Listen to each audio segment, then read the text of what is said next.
what happens when your computer crashes? Well, you know, usually you utter some sort of curse. And it's interesting that you do that, because the circuit that you use to curse with is the same circuit that monkeys use to detect eagles or leopards or snakes. And so when there's a bunch of monkeys together, you know, they're not all preyed on by eagles and leopards and snakes, but you know, there's usually a predator in that category for every single monkey population. And so when the monkeys are watching, they have an emotional utterance that the most nervous monkey might utter first, that basically says, you know, hide from the eagle, get out on a thin branch so the cougar can't eat you, and look the hell out for the snake. But there's a circuit that's linked to emotions that produces an instinctive utterance that represents that category. And that's the same circuit that you use when you curse. And it's not the same circuit that you use for normal language. And we know that because that circuit is activated in people who have Tourette's syndrome, because they preferentially swear. You think, well, why in the world would you have a neurological condition that makes you preferentially curse? Well, that's the reason. You don't just have one linguistic circuit.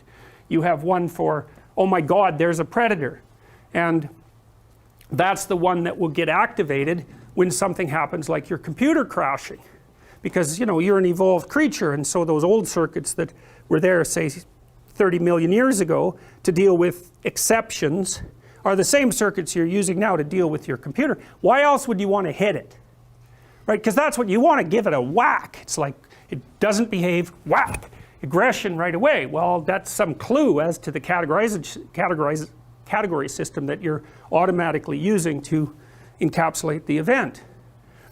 Okay, so fine, what do you do when your computer crashes? Well, first you curse, and then you do the stupid things that idiot primates do when they're trying to deal with something that's way too complex, and maybe you turn it on and off, right?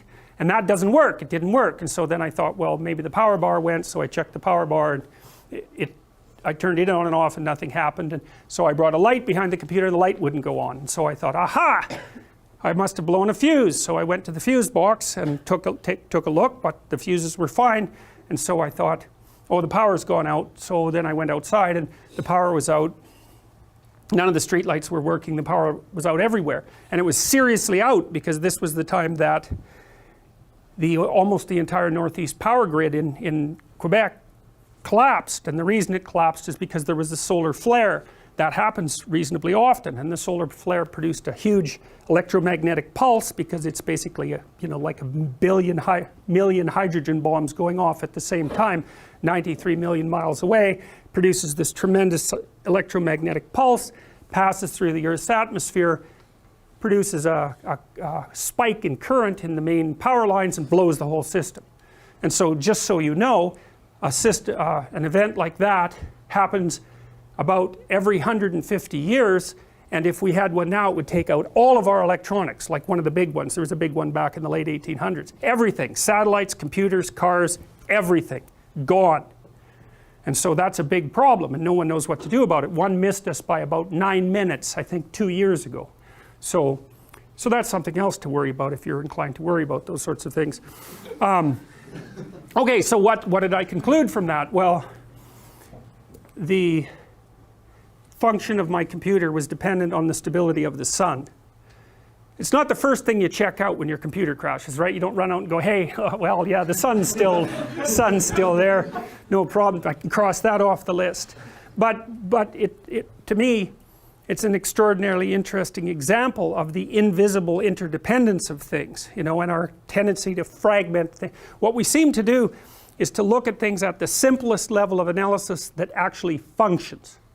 So for example, when you're interacting with your computer, you're not interacting with your computer at all, really. You're interacting with the keyboard, sort of one key at a time, and you're interacting with the symbols on the screen. But as long as the computer is working, you don't care about it at all. You don't give it a second thought. And you certainly don't care about the fact that it's dependent on, well, the electrical power, for example, and the electrical power is dependent on, I don't know how many men are out there right now, or were out there last night when it was freezing rain, fixing power lines and freezing to death while they're doing it so that your stupid computer doesn't malfunction while you're watching cat videos. I mean, there's this incredibly dynamic living system that's social and economic and political that has to remain dead stable in order for us to have access to functional and like pure non-fluctuating electricity 100% of the time.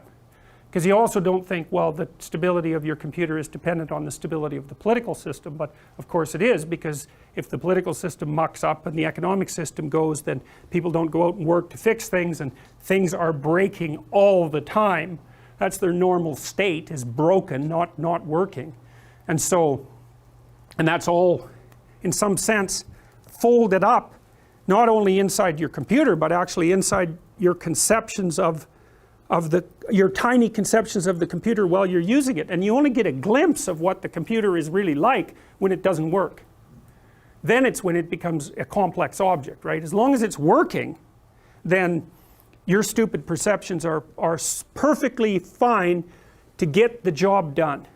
And that's another indication that what you're using your perceptions for is to get the job done. And how you specify exactly the level of resolution that you should be operating at, I haven't sorted that out, but it's something like you default to the simplest level that moves you to the next step.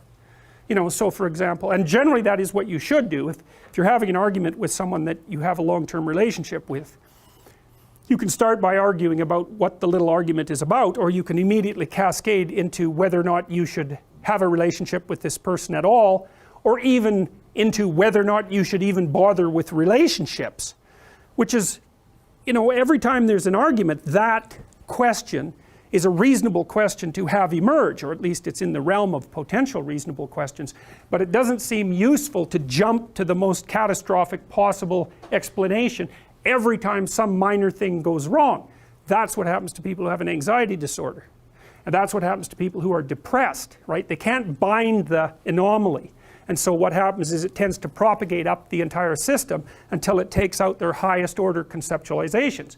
You know, so if you're seriously depressed, maybe you'll watch a news article about something stupid and you'll think, Jesus, why should I even be alive? You know, and I'm dead serious about that. If you score like 60 on the Beck Depression Inventory, which puts you way the hell up in the depressed range, anything that happens to you that's negative will trigger suicidal thoughts, roughly speaking. And sometimes even positive things will do it, because there are very few positive things that happen that don't carry with them some threat of change or transformation. So, you know, one mystery, it's a big mystery, is why don't you fall into a catastrophic depression every time something little goes wrong? Because it's not, that level of analysis is not self-evident. And you see this with people who are high in neuroticism too, you know. Their trivial fluctuations at their workplace or in their relationships or in their health will produce a disproportionate negative emotional response, but it's part of the range of normal emotional responses. Some people are very, very high in neuroticism, so everything upsets them. Some people are very low. And the reason that whole range exists is because sometimes you should get upset when some little thing happens to you, because it's an indication that the whole damn environment has got dangerous on you.